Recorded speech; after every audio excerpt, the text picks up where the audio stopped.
So, I feel like there's so many songs about falling in love, so many songs about heartbreak, but what happens after you fall in love and you stay married for 30 years and have 5 kids?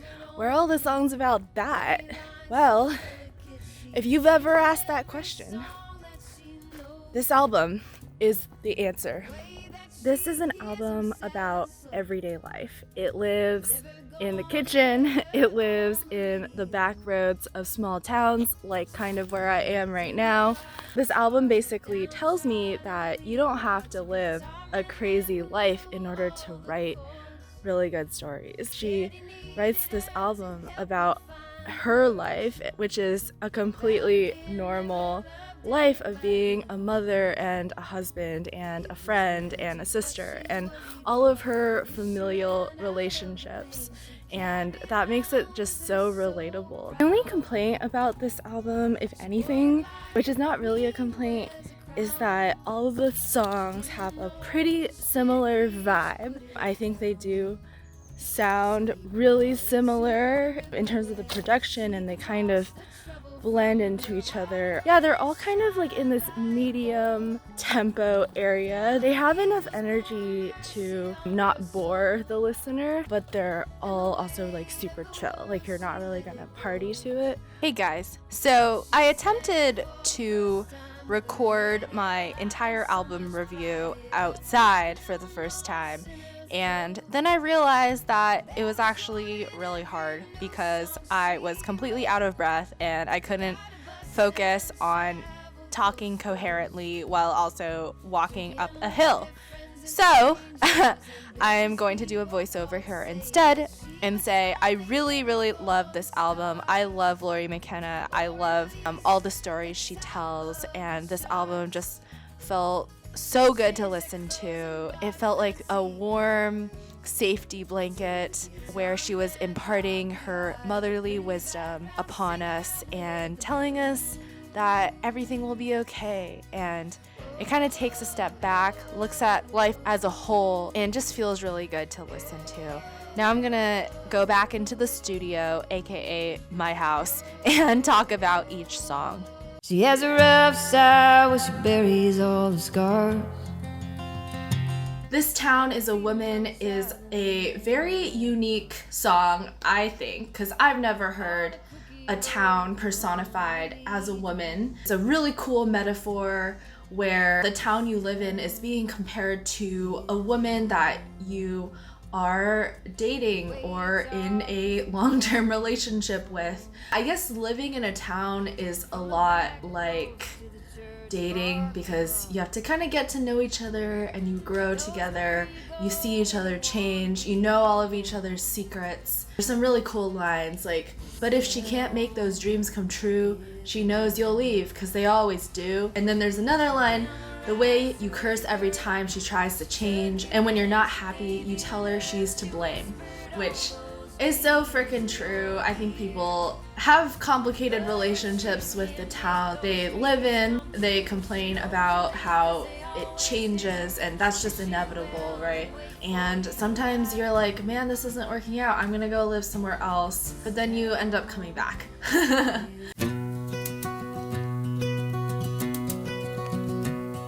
The Balladeer is a beautiful song. It is the title track. You could call it the backbone or the thesis of the whole album.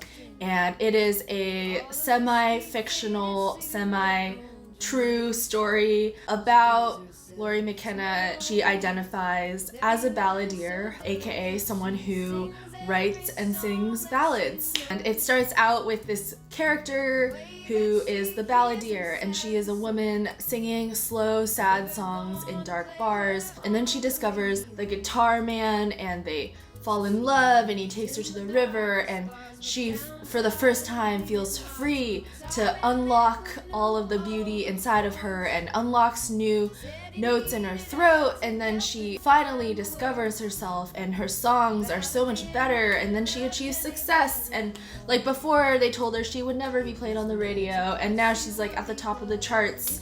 and touring all over the country. But then the guitar man has a scandal with a background singer that kind of like breaks her heart. It's unclear whether they end up back together at the end, but I love the last line. The balladeer wrote herself a song about broken-hearted dreamers searching for something they'll never find. It's kind of like there are no answers in life, and music is the only answer, and it provides the solace that we need.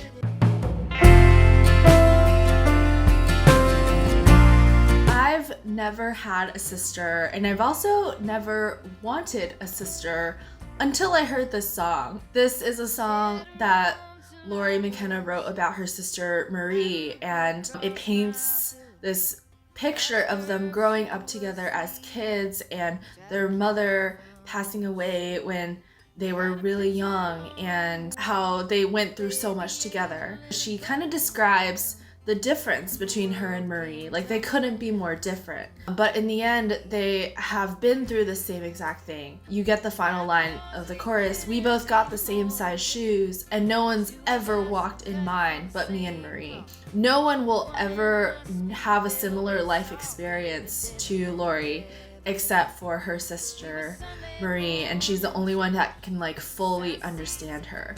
I had a dream last night that the two of you met. The Dream is a song about two people meeting in a dream. Lori McKenna knows both of them, but they don't know each other. They have never met in real life, and it seems like they lived in different times where one of them has passed away and maybe the other was born afterwards. It's unclear to me who the characters are. Maybe like her grandfather talking to her son. She has this dream, this vision that they are meeting and they're having this great conversation, and one of them is imparting wisdom to the other one, just like they're old friends. There's this really cool line, "I was struck by the vision, the kind of dream you dream to dream." It's a lot of dreams. I really like the kind of psychedelic instrumental section towards the end. I'm like super into that vibe right now, and it kind of adds to the dream-like nature of this song.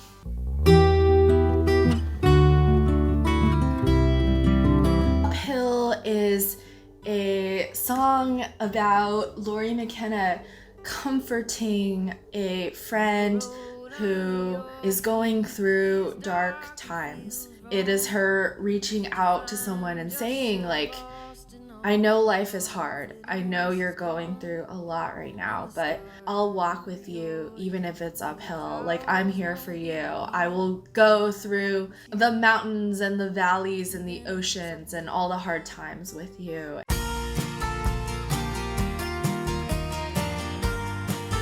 Good Fight is a song about being in a long-term relationship / marriage. Lori McKenna has been with her husband for like 30 years, something like that. According to Wikipedia, they met in 3rd grade. Isn't that crazy? That's wild to me. And it's about the things that don't change, and in the very first verse, they just got into a fight, but no matter what, they're going to get through it and they're gonna get over it, because she says, "I can't help but smile." I see two meanings of the term good fight. Literally, they just had a fight, but it's good. Like, it's gonna turn out okay.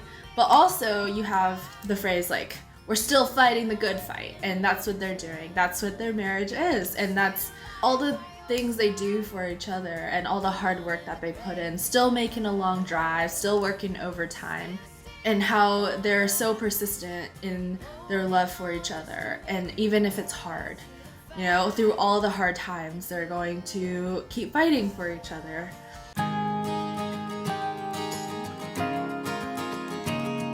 Stuck in High School is a really cool song about her being stuck in high school. What do you know? I think there is really cool imagery in this song. You know, you get the drugstore sunglasses, the smoke clearing the high school fence, which I'm pretty sure has come up in a previous song in a previous album of hers. That imagery sounds really familiar. You get the back seats of used cars, and she's like looking at her graduation photos in the hallway and asking, like, did you ever make those dreams come true, or is a kid still waiting? It really asks us to reflect back on who we were in high school and the dreams we had, and did we really make those dreams come true? And if not, there's still time. You can still do it.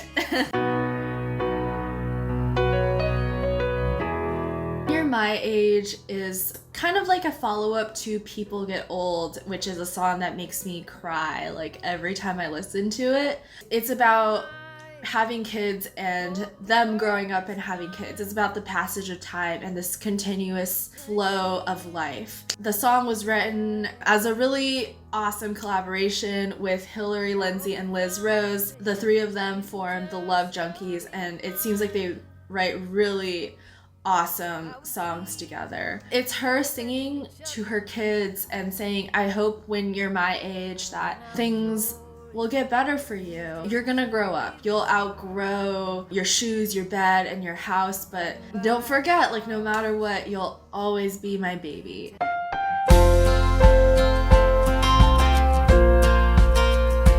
Two Birds is about two women who fall in love with the same man.